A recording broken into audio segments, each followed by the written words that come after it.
Irmãos, abra sua Bíblia em 1 Coríntios, capítulo 15.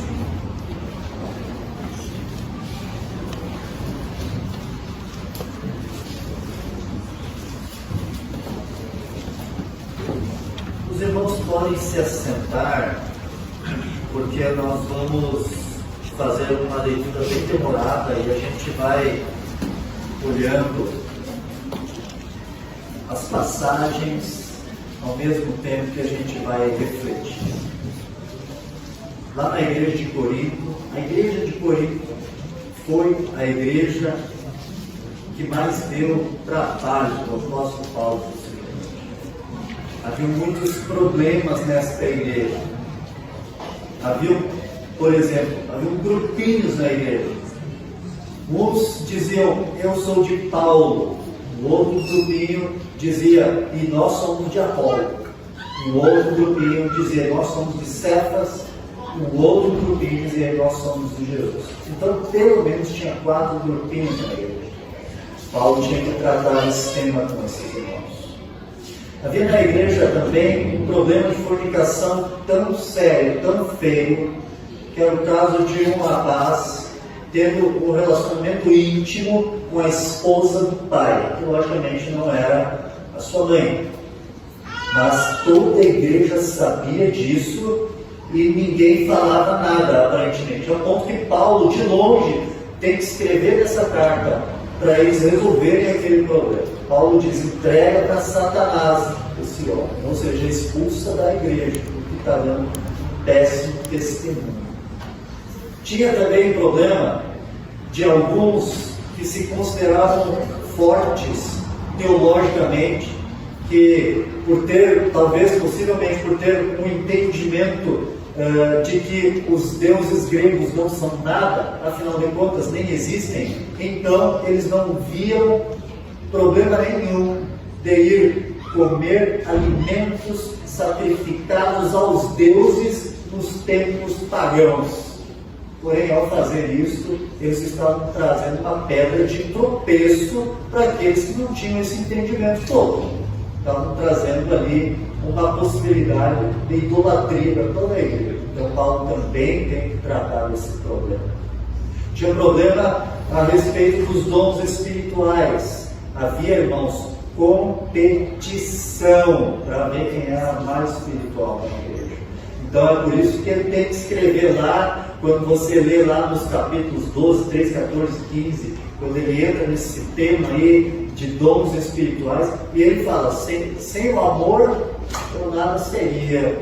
Né? De que vale tudo isso se não tiver o amor? Se não tiver amor, tudo isso é nulo, é sem sentido, é vazio. Então tem que tratar desse tema dentro da igreja. E um dos problemas que tinha dentro da igreja também, e esse é o problema que nós vamos ver hoje, é o fato de alguns não acreditarem na ressurreição dos mortos. E Paulo tem que tratar desse tema nesse capítulo 15. O capítulo 15 inteirinho ele está falando sobre a doutrina da ressurreição dos mortos. Nós não vamos ler inteirinho, mas eu digo para você ler em casa o restante, certo? Aquilo que a gente não lê no capítulo 15, você lê em casa. Nós vamos, a partir de agora, ver os argumentos de Paulo a respeito da doutrina da ressurreição dos mortos. E a gente vai ver também por que isso é importante para nossas vidas. Por que isso é importante para nós hoje, certo? Capítulo 15, 1 Coríntios, verso 1, diz bem assim: também vos notifico, irmãos, o evangelho que já vos tenho anunciado, o qual também recebestes e no qual também permaneceis, pelo qual também sois salvos, se o retiverdes tal como vos tenho anunciado. Não é que crestes em vão. Ou seja, irmãos de Corinto, estou escrevendo aqui para vocês agora o evangelho que uma vez eu já passei para vocês, e através desta mensagem, através desta boa notícia, que é isso que significa o evangelho, essa palavra, através dessa boa notícia vocês são salvos. se vocês reterem exatamente a mensagem, se vocês não modificarem a mensagem. Qual é a mensagem? Verso 3. Porque primeiramente vos entreguei o que também recebi. 2 pontos. Qual é a explicação de Paulo a respeito do Evangelho? Que Cristo morreu por nossos pecados segundo as Escrituras, e que foi sepultado e que ressuscitou ao 3º dia segundo as Escrituras.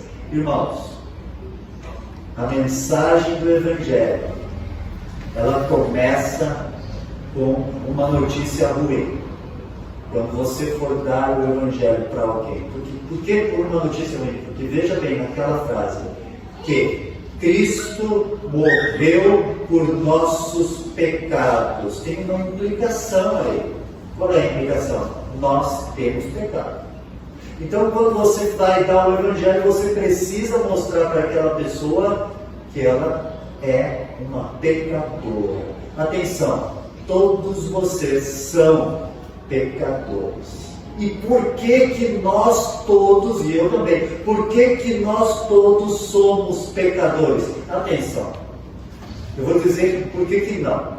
Você não é pecador porque um dia, lá quando você tinha uns 2 anos de idade, você começou a pecar, começou a desobedecer os pais e agora você se tornou um pecador. Não é por isso.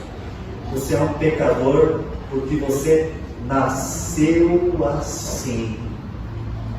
Bebês nascem com pecado. Lá no dia do parto, lá naquele momento, um bebezinho tem pecado, nasce com pecado. Sabe por que nós nascemos com pecado? Nós nascemos com pecado porque nós somos descendentes de Adão e Eva. Só houveram, durante toda a história da humanidade, só houveram 2 pessoas criadas que não tinham pecado: Adão e Eva. Adão e Eva foram os únicos homem e mulher, os únicos que em algum momento das suas vidas não tinham pecado. A Bíblia diz bem assim, quando você vê o relato de Gênesis, ao final dos 6 dias da criação, diz bem assim: e eis que tudo era muito bom. Não é verdade? Não havia defeito na criação de Deus. Deus fez tudo sem defeito. Adão e Eva foram feitos sem pecado. E Deus tinha um relacionamento com Adão e Eva. Deus conversava com Adão e Eva. Adão e Eva conversavam com Deus. E esse relacionamento que eles tinham era um relacionamento, atenção para isso, era um relacionamento em que Deus é Senhor e Adão e Eva estavam debaixo do senhorio de Deus. Eles eram sujeitos a Deus. Esse aqui é o relacionamento que Deus tinha com Adão e Eva, e é esse aqui o relacionamento adequado entre o homem e Deus. É esse o relacionamento adequado. É esse o relacionamento que Deus quer ter com você. Adão e Eva demonstravam que eles eram sujeitos a Deus, enquanto eles não quebrassem a lei de Deus naquele lugar. Havia uma lei, havia um mandamento. Qual era o único mandamento? Não comerás o fruto da árvore do conhecimento do bem e do mal. Era esse o único mandamento que eles tinham que obedecer. E enquanto eles obedecessem, eles estavam mostrando para Deus essa sujeição a Deus. Porém, Satanás, que é astuto, que é o pai da mentira, ele vem transfigurado em uma serpente e ele vem conversar com Eva. Atenção, irmãos, nós entendemos esse relato de forma literal, tá bom? Verdadeiramente uma serpente veio falar com Eva, verdadeiramente. E você pode pensar assim, mas uma mulher não conversaria com uma serpente, ela sairia correndo, ela tem medo. Eva não, porque não havia morte. Por que nós temos medo hoje de serpentes? Porque a gente sabe que algumas são peçonhentas e podem matar, certo? Não é verdade? Eu tenho medo de qualquer uma, porque eu não sei identificar o que tem veneno e o que não tem, né? Mas Eva não tinha esse medo, porque nunca ninguém tinha morrido. Pense assim, eu quero que você entenda esse relato, e eu quero que você creia nesse relato de forma muito literal. E você que está olhando em casa, que você creia de forma muito literal. Não há problema de crer isso literal. Sabe uma coisa? Imagine ela, vem uma serpente, um animal, eles foram feitos adultos, Adão e Eva. E eles estavam descobrindo a natureza criada. Então, nessa descoberta toda, descobrindo frutos, descobrindo o que podia comer, descobrindo os animais, vem uma serpente e fala. Eu imagino que ela deve ter pensado assim, olha que interessante, eu pensei que era só eu, Adão e Deus que falavam. Mas a serpente fala também. Então você pode entender isso de uma forma muito literal, é assim que Deus quer que a gente creia. Ele traz um veneno naquela conversa. Satanás estava ali. Satanás traz um veneno. Ele diz bem assim, é assim que Deus disse. Não, você pode comer. Estou acrescentando aqui algumas palavras para deixar mais fácil o entender. Você pode comer. Porque Deus sabe que o dia que você vai comer, você vai ser como Ele. Atenção, olha o veneno. Você vai saber o que Deus sabe. Se você sabe o que Deus sabe, meu irmão, você não precisa mais estar debaixo da sujeição de Deus, não é verdade? Se você pensa que você sabe o que Deus sabe, você é igual como Deus em conhecimento de saber, não é verdade? Você percebe o veneno que tem aqui? É um veneno de liberdade. Eva, você não precisa estar sujeito a esse Deus que manda em você. Eva pondera, Eva mede, Eva olha para o fruto, vê que é bom para dar entendimento, diz a palavra. E então ela come. Naquele momento que ela estava comendo, o que ela estava fazendo? Ela estava saindo desse relacionamento adequado com o Criador. Ela estava sendo rebelde à palavra do Criador.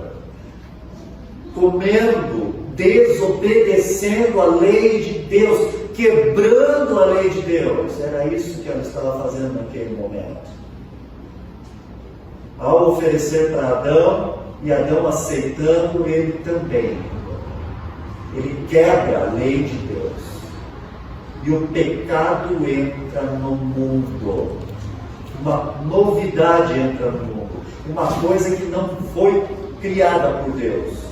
Uma coisa nova entra no mundo que faz com que o homem, os seus descendentes, os descendentes de Adão e Eva, já nascem com o pecado. E você vê um relato de destruição nos próximos capítulos de Gênesis. Você já vê os primeiros filhos de Adão e Eva, já acontece ali quando Caim mata Abel, e você vê, o que você vê ali? Você vê ódio, você vê uma inveja, você vê mentira, quando Deus chega e diz, cadê teu irmão? Não sei. Por um acaso sou eu o guardador do meu irmão? Você vê um jeito de falar arrogante, mentira, assassinato premeditado, tudo isso é fruto do pecado. É isso que o pecado faz com o homem. Ao ponto de você ler lá no capítulo 6, diz assim, e eis que toda a imaginação dos pensamentos do seu coração eram só maus continuamente. Você percebe o terror, o horror, a destruição que faz o pecado? Aliás, se você olhar para o mundo, por que tem assassinato no mundo por causa do pecado. Porque tem roubo no mundo por causa do pecado. Porque tem fornicação, adultério, inveja, tudo isso, tudo que é ruim, pecado. Nós nascemos assim.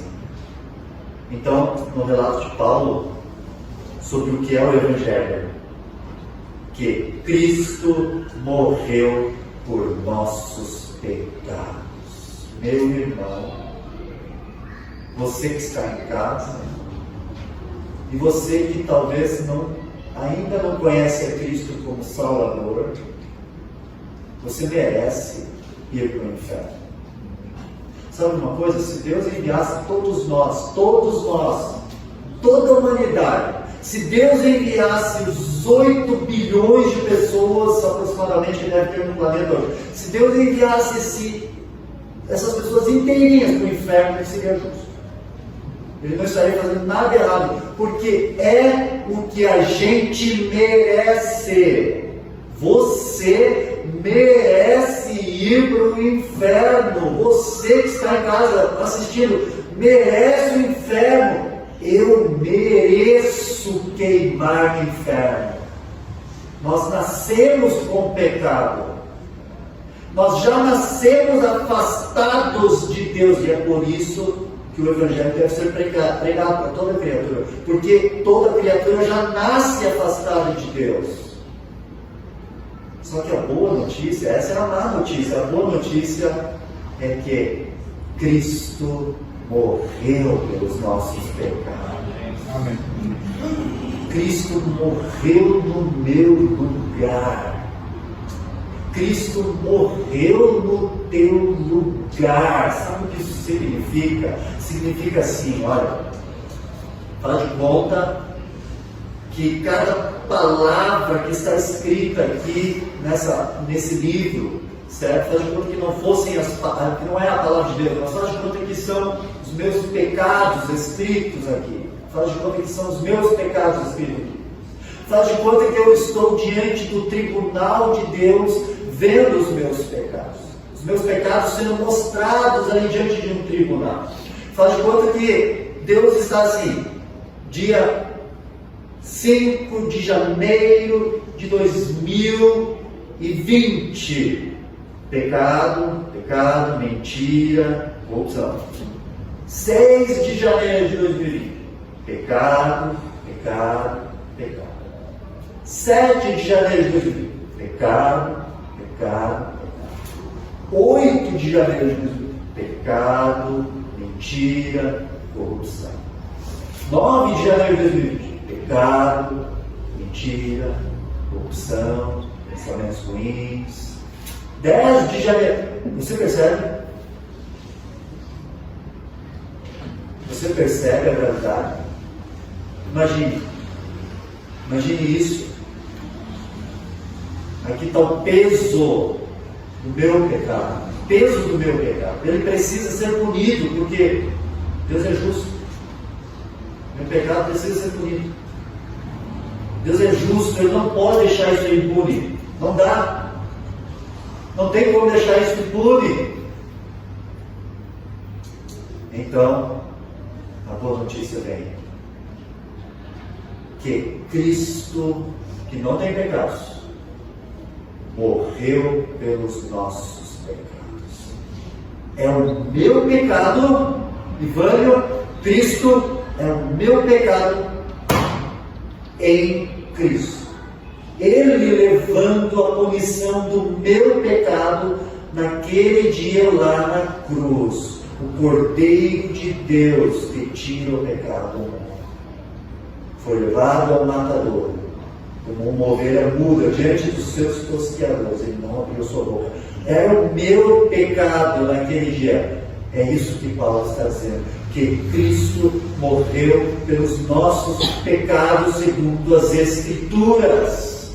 Jesus falou, porque Deus amou o mundo de tal maneira que deu o seu Filho unigênito, para que todo aquele que nele crê não pereça, mas tenha a vida eterna. Um dia eu me arrependi dos meus pecados e depositei fé em Jesus como meu Salvador. Então aquilo foi aplicado a mim. Isso só é aplicado para aquele que crê. Olha como é que fica o Ivânio aos olhos de Deus.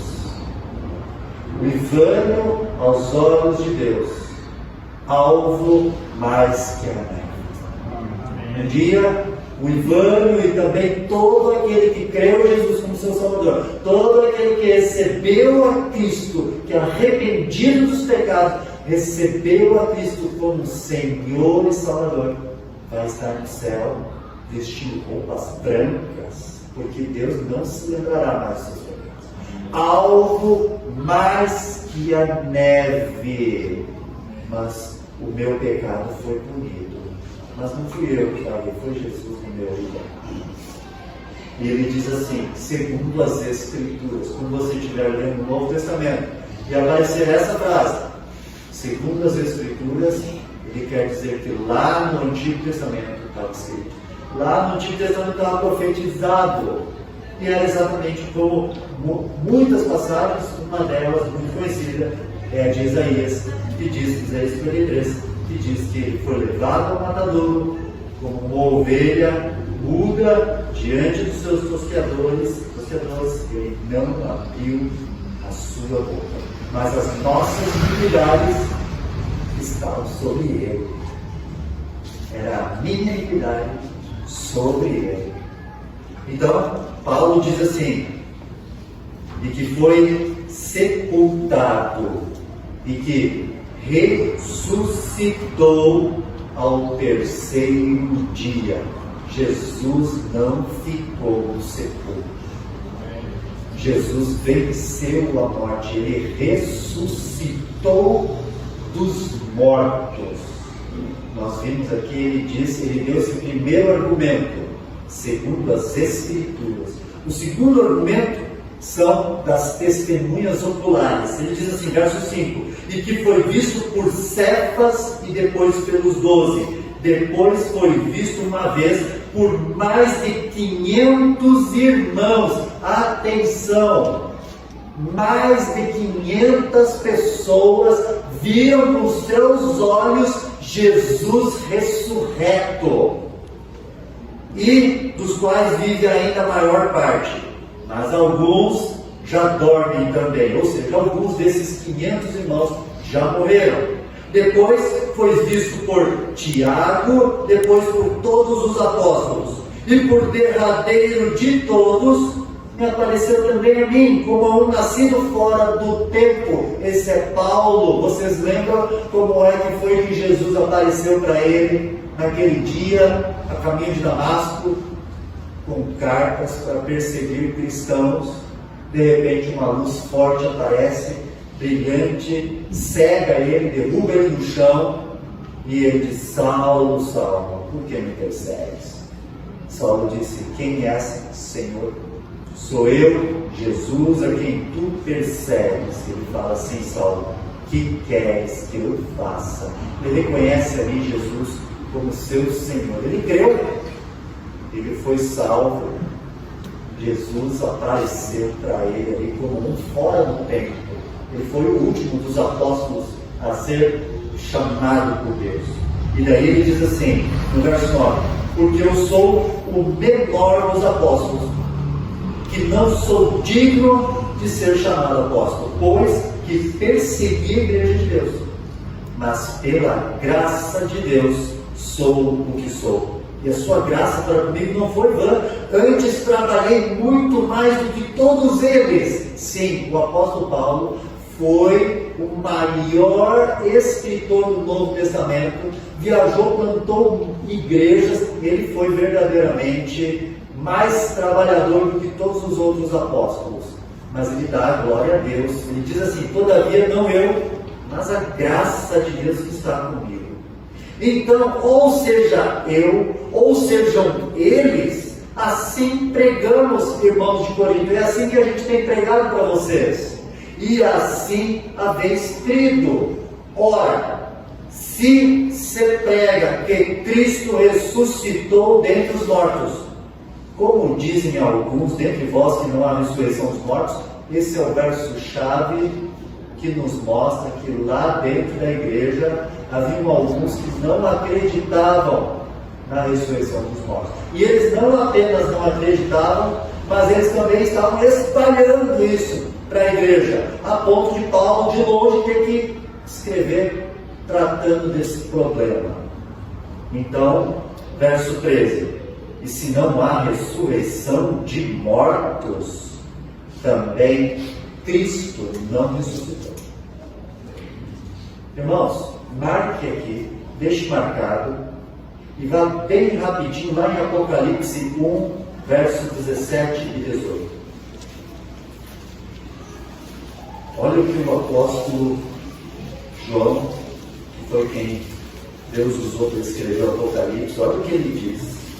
Apocalipse 1, 17 e 18. Está escrito assim: e eu, quando ouvi, caí a seus pés como morto. E ele pôs sobre mim a sua destra, dizendo-me: não temas, eu sou o primeiro e o último, e o que vivo e fui morto. Mas eis aqui, e sou vivo para todos sempre. Amém. Nós cremos em um Deus vivo. Amém? Amém. Ele não ficou no sepulcro. Ele ressuscitou dos mortos. Ele saiu de dentro daquele sepulcro com vida. Ele está vivo por toda a eternidade. Esse é o nosso Deus. Vamos voltar lá em 1 Coríntios, verso 14. E se Cristo não ressuscitou, irmãos de Corinto, atenção para isso.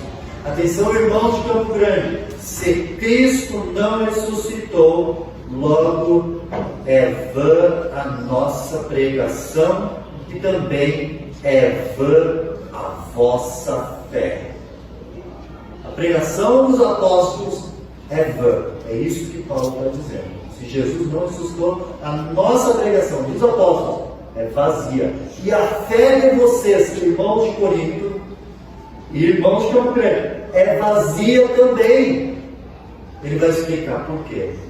Verso 15. E assim somos também considerados como falsas testemunhas de Deus, pois testificamos de Deus que ressuscitou a Cristo, ao qual, porém, não ressuscitou, se na verdade os mortos não ressuscitam. Irmãos de Corinto, se os mortos não ressuscitam, nós, apóstolos, o apóstolo Paulo está falando, e todos os outros apóstolos, são falsos profetas, são mentirosos, porque foi isso que eles pregaram. Se Cristo não ressuscitou, o apóstolo Paulo é um mentiroso, e você pode rasgar todos os seus livros, todas as suas cartas, e jogar no lixo a metade do Novo Testamento, porque é isso que ele prega. Verso 16: porque se os mortos não ressuscitam, também Cristo não ressuscitou. E se Cristo não ressuscitou, é vã a vossa fé, e ainda permaneceis nos vossos pecados. E também os que dormiram em Cristo estão perdidos. Por que se Cristo não ressuscitou, vocês ainda permanecem em seus pecados? Atenção, você que está em casa e não acredita que haja ressurreição de mortos. Atenção, se Cristo não ressuscitou, sabe o que significa? Que ele era um pecador como eu e você. É isso que significa. Porque a palavra de Deus diz assim, o salário do pecado é a morte. O pecador merece morrer. O salário do pecado é a morte. É isso que nós merecemos. Não é apenas morte física, mas também afastamento de Deus, mas morte física. Se Jesus não ressuscitou dos mortos, significa que ele merecia aquela morte, significa que ele é um pecador e, portanto, Ele não morreu pelos teus pecados, mas ele morreu pelos próprios pecados. Então, você ainda está morto em seus delitos e pecados. Portanto, se Cristo não ressuscitou, a tua fé é vazia e não tem sentido a gente estar aqui hoje. Se Cristo não ressuscitou, nenhum de vocês foi salvo. Se Cristo não ressuscitou, nenhum de vocês foi perdoado. Porque não houve um sacrifício pelo teu pecado. Mas se Cristo não ressuscitou, ele simplesmente era um homem como eu e você, que é alguém que merecia morrer. E todos aqueles entes queridos, parentes, amigos que já morreram, os crentes que já morreram, estão perdidos. Se esperamos em Cristo só nessa vida, somos os mais miseráveis de todos os homens. Nós temos duas possibilidades para interpretar essa palavra. Uma delas é assim: Jesus andava pelos lugares e multidões iam atrás dele. Só que multidões iam atrás dele apenas, eles não iam porque lá estava o Messias, eles iam apenas para o que Jesus poderia dar para eles no momento. Ou uma cura física, ou ia dar pão para eles, certo? Jesus mesmo criticou eles, falava: vocês venham atrás de mim porque receberam pão. E não é diferente nos dias de hoje. Multidões também estão atrás de Jesus para aquilo que ele pode dar aqui e agora. Multidões estão atrás de Jesus só para possivelmente ganhar um emprego melhor, ganhar na loteria, fazer uma barganha com Deus. A teologia da prosperidade. Essa é uma possibilidade. Se esperamos em Cristo só nesta vida, e a gente não tem a linha do horizonte, não vê o futuro, não vê a ressurreição dos mortos, não vê a salvação, não espera essas coisas, se a gente espera em Cristo só nessa vida, somos miseráveis. Uma outra possibilidade de interpretar esse versículo, de entender: Paulo sofreu perseguições por causa da mensagem de Cristo. Paulo foi preso algumas vezes, cadeia, por causa dessa mensagem. Ele sofreu apedrejamento. Em sua primeira viagem missionária, foi dado como morto. As pessoas realmente pensavam que tinha, ou seja, ele desmaiou. Ele desmaiou por causa desta mensagem.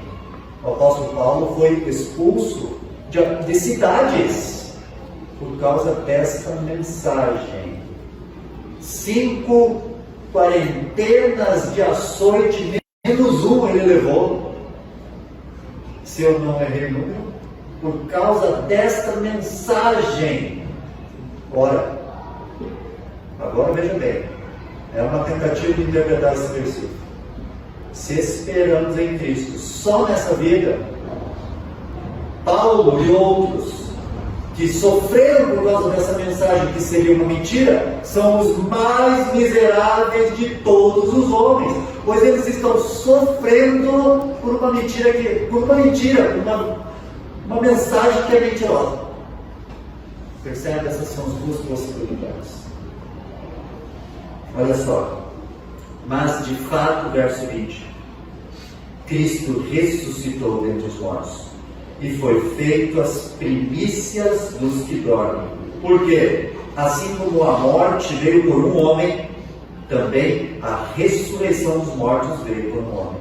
Porque assim como todos morrem em Adão, porque somos descendentes de Adão, assim também todos serão vivificados em Cristo. Paulo está dizendo agora que os crentes em Cristo também ressuscitarão. Não é só Cristo que ressuscitou, mas os crentes vão ressuscitar. Mas cada um por sua ordem. Cristo as primícias, depois os que são de Cristo na sua vinda.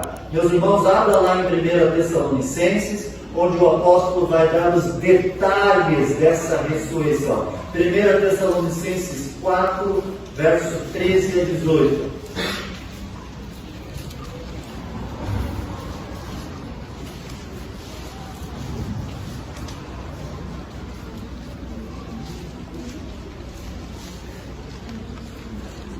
Diz bem, olha só, os irmãos tessalonicenses estavam aparentemente aqui preocupados eles queriam saber o que vai acontecer com aquele meu parente, aquele meu amigo, aquele irmão em Cristo que morreu, porque nós estamos esperando a vida de Jesus. E o que vai acontecer quando Jesus voltar e eles não vão estar aqui? Eles querem saber isso. Então Paulo está dando aqui a resposta para esses irmãos.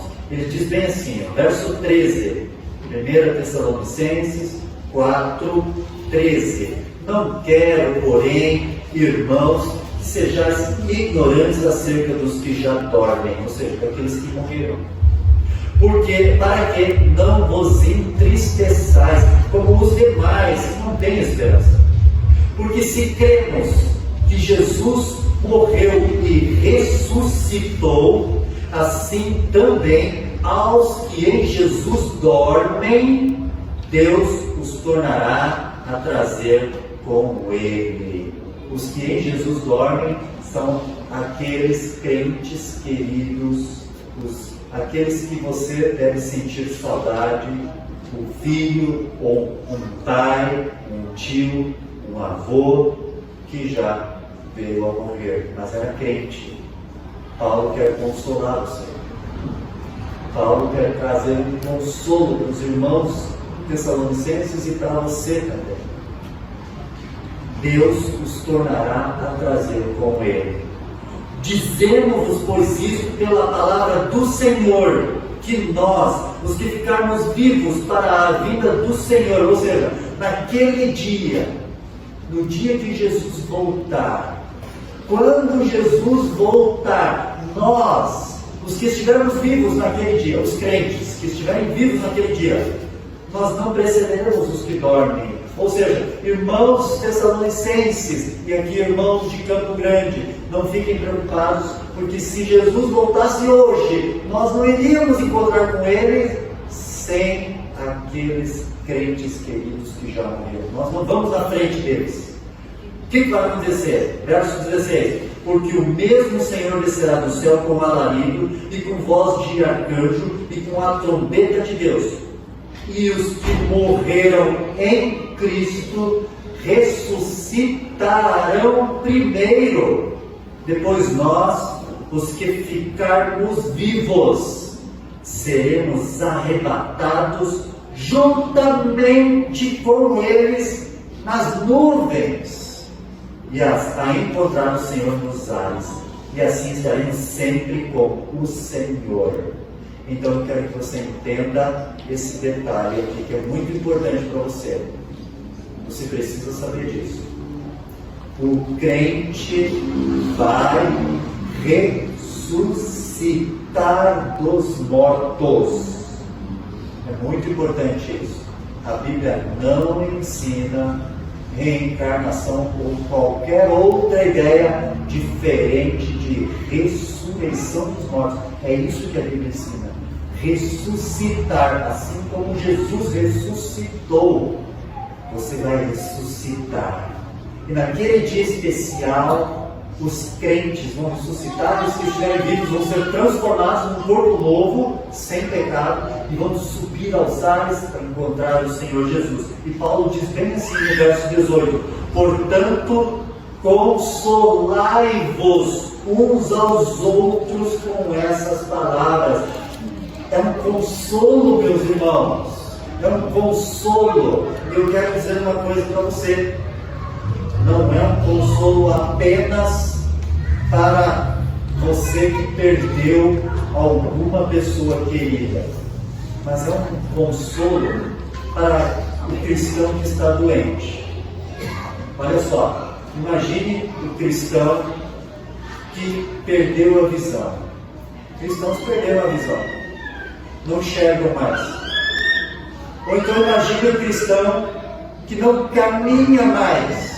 Tem cristãos em cadeira de roda, não tem salvos, selados do Espírito Santo, perdoados em Cristo, mas que estão há um bom tempo sem caminhar. Ou então, cristãos que estão enfrentando câncer nesse momento, tratamentos, dor, sofrimento. Tudo isso, meus irmãos, você precisa entender. Todos esses problemas físicos, toda doença que existe é por causa do pecado. Eu não quero que você pense assim, ó.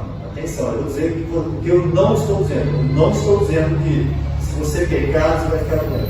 Não é isso. Eu estou falando do pecado que você nasceu com. Você nasceu com o pecado. E o salário do pecado é a morte. E é por isso, porque nós somos pecadores e nós merecemos a morte, que as nossas células vão morrendo, nós vamos escurecendo as mãos, nós vamos perdendo os movimentos, nós vamos envelhecendo. Por que um dia todos nós vamos morrer por causa do pecado? O salário do pecado é a morte, não tem como escapar disso. Atenção. Mas atenção, você que sofre com alguma doença. Atenção, você que não enxerga mais. Na ressurreição dos mortos, você vai ganhar um corpo sem pecado. Sabe o que isso significa? Esse corpo sem pecado não vai ter defeito, não vai ter doença. Você vai chegar, você cristão que não caminha mais, você que está em casa assistindo isso, e talvez você não caminha mais, você está na cadeira de rodas. Eu quero garantir para você, você vai ganhar um corpo novo na ressurreição dos mortos, sem pecado. Você vai caminhar, ou talvez até voar, não sei o que Deus tem esperando para nós. Mas você vai ganhar um corpo sem pecado por toda a eternidade. Sem doença, sem problema físico, sem choro. Não haverá mais choro, não haverá mais morte, não haverá mais morte. Esse será o último inimigo que Jesus irá vencer. Não é um consolo tremendo? E esta doutrina também nos dá coragem, irmãos. Ela tem que encorajar você. Encorajar no serviço a Cristo. Encorajar a pregar essa mensagem. Porque olha para a vida do apóstolo Paulo. Esse homem é apedrejado, depois ele se levanta e continua pregando. Esse homem leva açoites e no outro dia ele continua pregando. Esse homem vai para a cadeia, lá na cadeia ele prega, sai da cadeia e continua pregando. O que esse homem tem? Ora, esse homem tem uma esperança que vai muito além dessa vida. Esse homem tem uma esperança que vai além do horizonte desta vida aqui agora. Ele vê a vida eterna, ele tem esperança da vida eterna, irmãos. Ele ganha coragem com isso. Esse homem está diante de um tribunal, pronto para... E essas pessoas que estão lá no seu julgamento, eles querem que esse homem se retrate. Ele diz assim: fiquei livre da boca do leão. E ele prega o evangelho para aqueles homens, para os seus acusadores. Como é? Por quê? Ora, ele não tem medo da morte. Sabe? Ele vê que depois da morte inicia, você ganha um corpo novo, vida eterna. Meus irmãos, eu quero encorajá-los a enfrentar, se necessário for, a enfrentar até mesmo perigos por causa do Evangelho. Eu quero encorajá-los a servir a Cristo com poder. Eu quero encorajá-los a pregar esse evangelho o máximo que você puder, aqui em Campo Grande. Sabe, esse alvo da igreja, vamos ganhar Campo Grande, abraça isso mesmo. Abraça isso mesmo, faz o máximo que você puder. Prega o evangelho. E se um dia